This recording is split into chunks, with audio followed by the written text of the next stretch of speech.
Tapi kalau belum trans, ya kita harus balik ke tes lagi atau ke rapport building lagi, diakrabi dulu lagi. Nah, kadang ada anak yang ketika kita fokuskan dia nggak bisa fokus, dia mungkin lihat yang lain terus dia malah bingung gitu ya.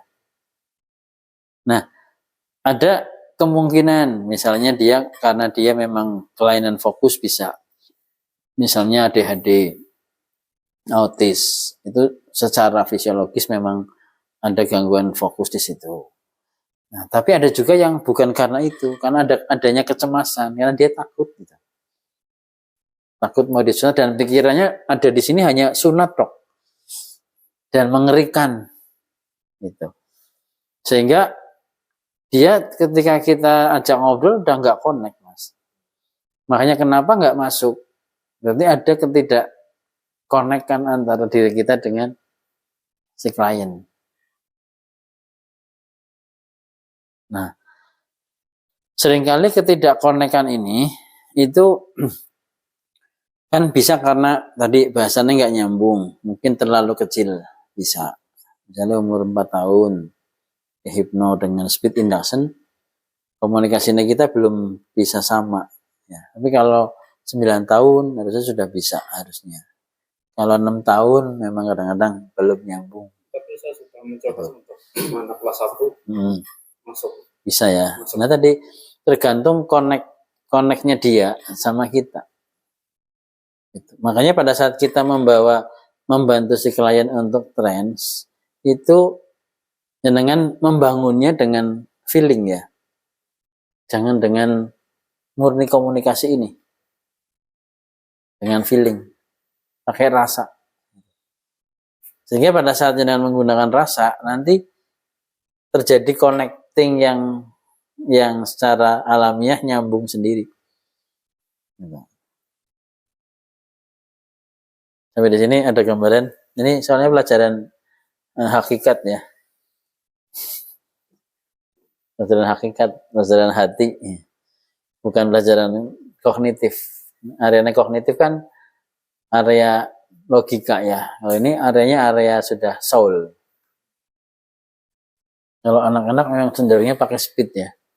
Kalau pakai progresif kurang kadang nggak nyambung tadi. Ya, kalau Pak Nur kan pakai speed mesti akhirnya itu masuk gitu ya. Nah, tapi saya lihat punya Pak Rahman itu, Pak Rahman kadang nggak peduli masuk apa enggak, ngomong aja dia. Gitu ya Pak. Tapi bagus ya gitu. Biar aja nanti masuk sendiri soalnya. Bahkan kadang-kadang saya sudah masuk langsung buka lagi matanya, langsung tutup lagi. Ya. Jadi ketika nanti masalah kondisi seperti ini kondisi rentan sih Pak, sangat rentan sekali ketika nanti gagal, nanti ketika si anak ini buka mata, langsung saya arahkan lagi tutup mata. Langsung lagi, lepaskan. Ini bagian saya sentuh lagi ini menjadi seperti tidak lagi. Tutup mata. Ikuti. Ketika tidak mengikuti, gagal untuk tidak mengikuti, biasanya saya hitungnya tambahin lagi mas. Saya kan menghitung 1/25. Di hitungan 25 semakin mengantuk. Dan ketika kamu merasa kurang mengantuk, tambah lagi hitungannya. Terus. Deepening ya, menambahi deepening. Deepeningnya tambahin lagi saya. Tambah lagi. Otomatis ketika otomatis pikir masuk gelombang alfa, otomatis jadi mengantuk sih. Tapi masalahnya jelas nanti sugestinya gagal. Ketika terlalu masuk ke dalam ketiduran gitu. Nanti memberikan sugesti permainan misalnya dan sebagainya ya tidak masuk karena ya ini kadang-kadang memang seperti itu kondisinya.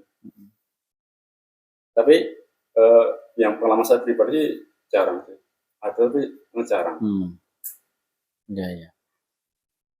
Masalahnya banyak rata-rata. Soalnya jenengan 46 ya. Jenengan misalnya hipnosisnya batal kan jenengan Bali tanpa sangu. yang teriak ada mas. Yang teriak ada pernah. Teriak. Kan terus deh siapa kan? Ya. Bisa nggak? Dengan jurus akhir mas. Gagal. Jadi pertama seperti ini mas, ketika saya logikakan ke anak-anak saya paling anu anak itu. Terus suatu saat bapak terus niku lho, kepada kok sih gara-gara sini sini aja lho. Bae ngobrol Mas dulu Mas lho. Dulu gitu kan Mbak kenal. Terus gara-gara mboten napa-napa santai. Jadi gimana? Ya. Bapak usah tengah, bapak itu berikut potong lagi. Pada hitung ketiga, oke jalan 1, 2, 3 suntik injeksi, jelasin injeksi, dan masuk. Si anak sudah duduk Mas, duduk ambil gunting. Sakit enggak? Sakit. Kamu tidak apa tadi? Hipnojagal ya. Iya. Ini dia terus akhirnya seperti itu. Nah ya. Cuma ya tadi kadang ada yang pengennya semua bisa Mas. Nah itu yang harus keluarkan dari pikiran kita. Kan tetap ada yang tidak bisa sesuai dengan harapan kita. Ada yang rewel, baik ya udah. Makanya pilihannya seperti tadi yang saya berikan gambaran ya. Ada 3 opsi minimal untuk kita bikin pola yang berbeda. Nah, tapi kita kan tidak bicara yang gagal tadi ya. Kita bicara bagaimana biar berhasil. Nah, kan gitu ya. Nah, terus bagaimana biar optimal. Dan kalau saya pelajari, semakin mendalami di sisi itu semakin fokus dia akan mempelajari anak. Saya pelajari dari teman-teman yang pada hipnohitan ya. Ada teman-teman yang sekilas ya, tidak fokus benar-benar pengen menguasai hipnohitan, akhirnya ya seadanya, hipnosis seadanya. Tapi tidak benar-benar mendalami ini bagaimana ya, saya harus mencari celah dari mana si anak ini. Ketika sudah bisa sampai seperti itu hampir semua anak bisa dihipnosis. Dan tekniknya jarang yang kalau Mas Koko kan masih pakai api, alat sulap ya. Tekniknya biasa aja, cuma lihat tangan tutup mata dengan flying hand aja, tapi sudah bisa hampir semua anak berhasil. Nah, kalau saya belajar dari teman saya tadi mengubah isi pikiran anak ketika dia sampai ke tempat sunat itu diubah, ya kan? Mengubah isi pikiran anak, karena anak dari rumah mau disunat walaupun dia sudah tahu nanti sunat hipnotis tenang aja nanti tidur, tapi pasti takut, pasti. Sama aja kita lah. Ini rumah sakit, dulunya malah dicabut kukunya, mesti kepikiran kan? Dokter gigi, mesti jangan keinget bunyi gitu ya, itu akan linu gitu ya. Nah, itu apalagi anak-anak itu yang memorinya masih tajam, belum banyak pikiran yang lain aja, itu akan lebih ya, dia bisa lebih mengekspresikan rasa itu. Ketakutannya benar-benar dia takut ketika memang yang takut ya, tapi yang kendil juga ada. Makanya ada istilah kalau anaknya sudah mau biasanya lebih lancar. Kenapa? Karena dia sudah bertekad gitu. Nah, maka ketika dia datang ke tempat jenengan, ubah isi pikirannya. Ya, kita mudah-mudahan sih beberapa sesi ini kita fokus ke hipnohitannya ya, biar jenengan makin oke sama hipnosisnya. Setelah itu nanti kita lari advance, sudah nggak ngomong ini soalnya. Kalau sudah masuk ke advance, kita sudah tidak bicara tentang bagaimana cara menghipnosis lagi. Sudah bicaranya apa sih yang dilakukan di teknik itu. Jadi sudah tidak peduli pakai teknik apa, deepeningnya pakai apa, sudah nggak bahas itu. Nah, pada saat anak datang ke tempat jenengan, dia sudah diubah isi pikirannya tentang hal-hal yang menyenangkan. Nah, maka pada saat langkah kedua dia akan ngobrol dengan jenengan sebagai petugas yang mau nyunat itu akan lebih percaya, lebih trust. Setelah itu jenengan meminta dia duduk dimanapun, dia akan lebih merasakan nyaman. Pasti dia punya pikiran kritis ya, punya kewaspadaan. Oh, saya mau diapain ini? Pak Mandiri ke sana, mau ngambil apa itu? Kan kayak gitu ya, ada paranoid. Ya, ada kecurigaan. Waduh, itu Pak Mandiri ngambil gunting gitu. Udah pikirannya tambahkan baru ya.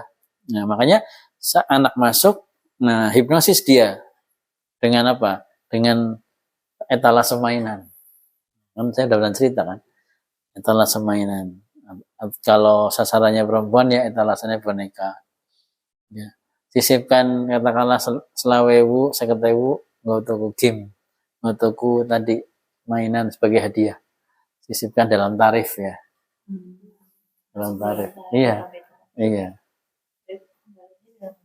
iya. Jadi kalau jenengan tarifnya 500 ya di 550 ya. Itu udah belanja. Dia belanja. Ya, contoh kalau saya di sini terapi bekam. Bekam itu kalau yang mau bekam di sini alatnya satu alat buat satu pasien. Nanti saya belinya paket.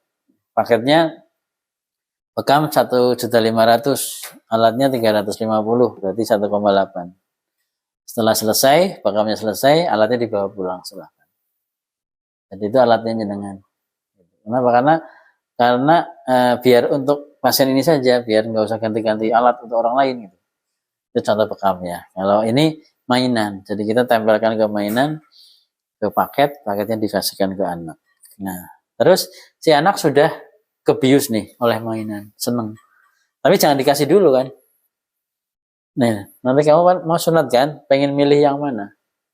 Kamu pengen mainan yang mana? Saya pengen yang itu, yang pesawat. Oh ya, nanti kamu dapat setelah sunatnya kamu tenang, sunatnya kamu berani, setelah sunatnya kamu nanti bisa tidur ya, saat disunat kamu senang, nyaman, tertawa, dan setelah sunat kamu lompat-lompat, kamu ambil hadiah itu.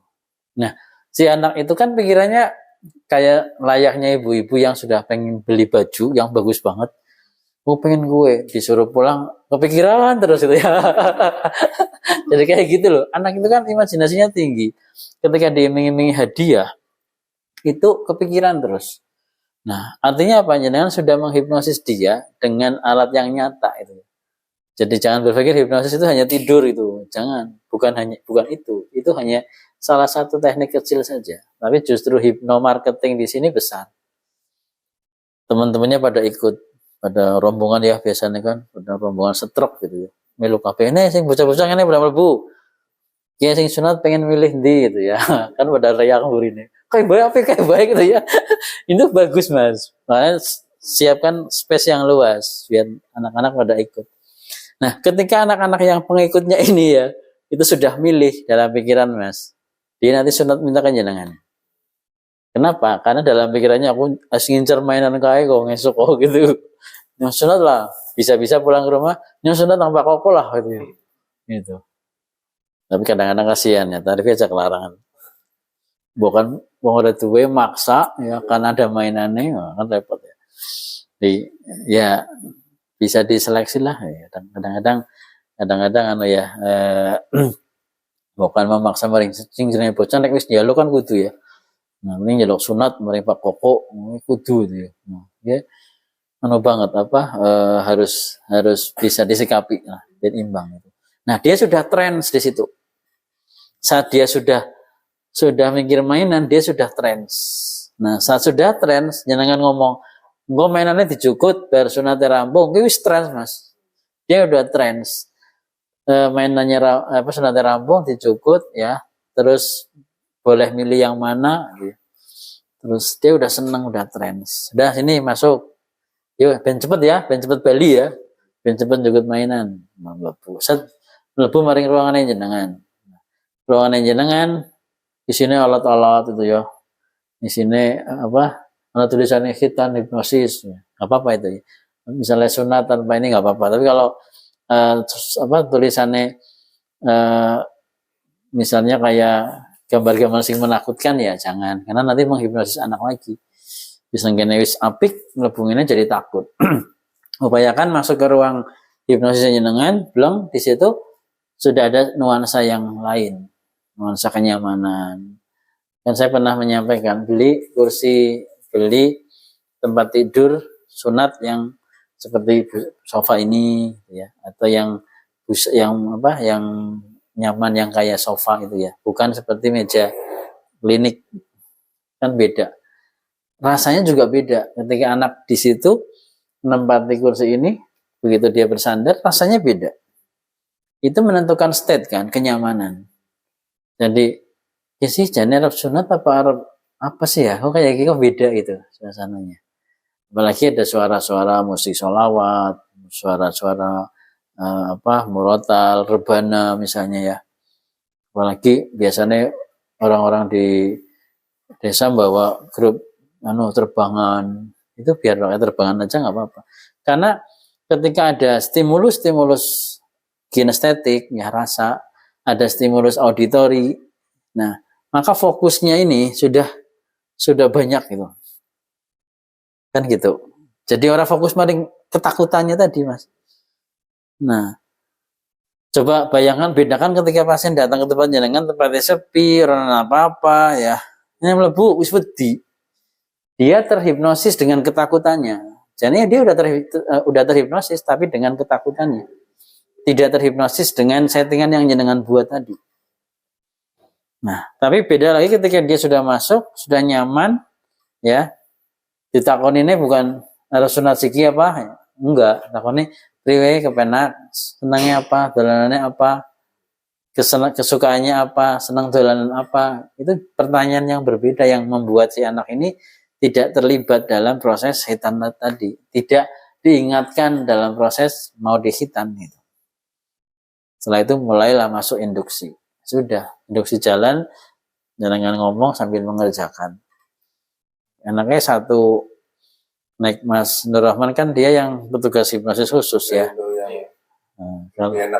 Ya enggak, lebih enak nyenengan sendirian. Iya. Menurut saya lebih enak nyenengan. Karena kalau Pak Nur kan belum tentu yang nyunati itu bisa sinkron dengan yang menterapi. Tapi kalau nyenengan bisa main sendiri itu akan lebih sinkron karena pada saat mau madajatnya mau dipakai misalnya ya, ini sambil ngomong nafas panjang yuk, relax, ini main gitu. Karena akan lebih nyambung, mainnya nyambung gitu, tidak terpisah.